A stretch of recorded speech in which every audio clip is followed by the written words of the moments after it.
এখন আপনি কি আমাদের দর্শকদের উদ্দেশ্যে বলবেন যে আমরা কোন ঐচ্ছিক রোজা পালন করব যেগুলোর কথা বলেছেন নবী মোহাম্মদ সাল্লাল্লাহু আলাইহি সাল্লাম? আপনি যদি ঐচ্ছিক রোজা সম্পর্কে বলেন, যখন রোজা ফরজ সে দিনগুলো বাদে, তার মানে রমজান মাস আর যে দিনগুলোতে রোজা রাখা নিষিদ্ধ, সেগুলো বাদে একজন মুসলিম সারা বছরই ঐচ্ছিক রোজা রাখতে পারে। তবে কিছু বিশেষ দিনের কথা আমাদের নবী সুপারিশ করেছেন যে একজন মুসলিম এই দিনে রোজা থাকলে ভালো, সে অনেক সওয়াব পাবে। একটা হচ্ছে মুহররম মাসে রোজা পালন করা, বিশেষ করে আশুরার দিনে। 2 নম্বর হচ্ছে আরাফাতের দিনে রোজা থাকা। 3 নম্বর হচ্ছে জিলহজ মাসের প্রথম 10টা দিন রোজা পালন করা। 4 নম্বর হচ্ছে শাওয়াল মাসে রোজা রাখা। 5 নম্বর হচ্ছে শাবান মাসে রোজা পালন করা।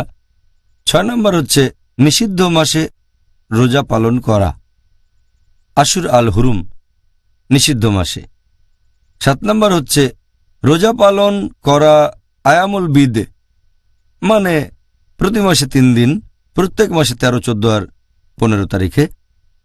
8 নম্বর হচ্ছে সোমবার আর বৃহস্পতিবার রোজা রাখা। আর 9 নম্বর হচ্ছে একদিন অন্তর একদিন রোজা রাখা। তাহলে এই হলো 9 ধরনের ঐচ্ছিক রোজা নবী যেগুলো সুপারিশ করেছেন। তাহলে 9টা আলাদা ক্যাটাগরি। আপনি কি এখন বলবেন এই ঐচ্ছিক রোজাগুলোর মধ্যে গুরুত্বপূর্ণ কোনটা? ঐচ্ছিক রোজাগুলোর মধ্যে সবচেয়ে গুরুত্বপূর্ণ হচ্ছে মুহররম মাসে রোজা রাখা, বিশেষ করে আশুরা মানে মুহররমের 10 তারিখে। আমাদের প্রিয় নবী মুহাম্মদ সাল্লাল্লাহু আলাইহি ওয়াসাল্লাম বলেছেন, এই হাদিসটা উল্লেখ আছে সহিহ মুসলিমে, খণ্ড নম্বর 2, বুক অব ফাস্টিং, হাদিস নম্বর 2612।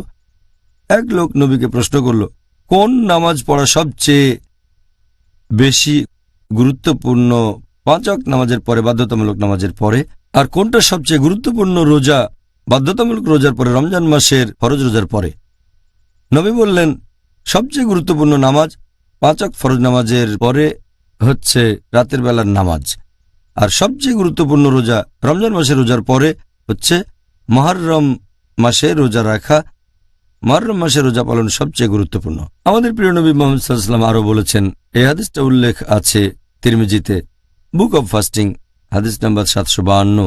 প্রিয় নবী বলেছেন যে আশুরার দিনে রোজা পালন করবে তার অতীত বছরগুলোর সব গুনাহ ক্ষমা করা হবে, তার অতীতের সব পাপ ক্ষমা করা হবে। আরেকটা হাদিস আছে সহিহ বুখারীতে, খণ্ড নম্বর 3, বুক অব ফাস্টিং, হাদিস নাম্বার 2004। বলা হয়েছে যে ইবনে আব্বাস রাদিয়াল্লাহু আনহু বলেছেন যে নবী মুহাম্মদ সাল্লাল্লাহু আলাইহি ওয়াসাল্লাম যখন মদিনায় গেলেন তখন ইহুদিদের প্রশ্ন করলেন, সে সময় ইহুদিরা রোজা থাকত মুহররমের 10 তারিখে, যে তোমরা মুহররমের 10 তারিখে রোজা রাখো কেন? তারা উত্তর দিল যে এই দিন বনী ইসরাইল শত্রুর কাছ থেকে মুক্তি পেয়েছিল, আল্লাহ সুবহানাহু ওয়া তাআলা এই দিন তাদের মুক্ত করেছিলেন, আর আমাদের নবী মুসা আলাইহিস সালাম এই দিনে রোজা রাখতেন। নবী মুহাম্মদ সাল্লাল্লাহু আলাইহি ওয়াসাল্লাম তখন বললেন, নবী মুসা আলাইহিস সালামের উপর তোমাদের চেয়ে আমাদের অধিকার বেশি। নবী মুসলিমদের তখন নির্দেশ দিলেন যে মুসলিমরা মুহররমের 10 তারিখে রোজা থাকবে আশুরার দিনে।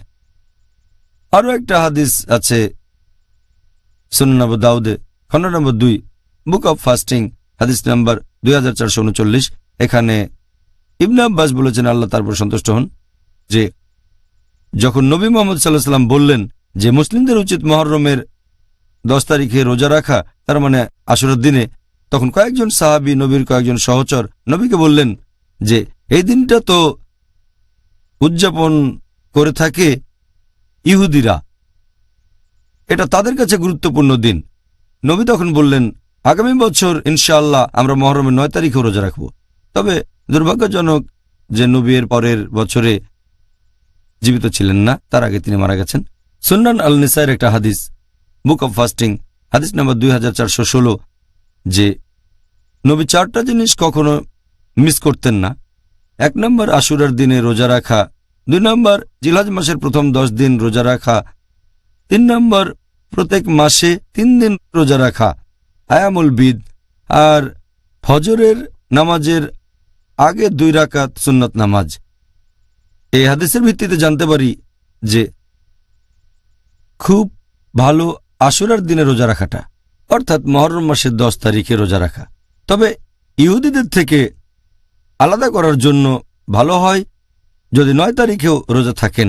সবচেয়ে ভালো রোজা থাকবেন 9 আর 10 তারিখে। তবে কেউ যদি শুধু 10 তারিখেই রোজা রাখে কোনো সমস্যা নেই। অনেক বিশেষজ্ঞ বলেন রোজা রাখবেন 10 এবং 11 তারিখে ইহুদিদের থেকে আলাদা হওয়ার জন্য। আচ্ছা, অনেক ধন্যবাদ ডক্টর জাকির।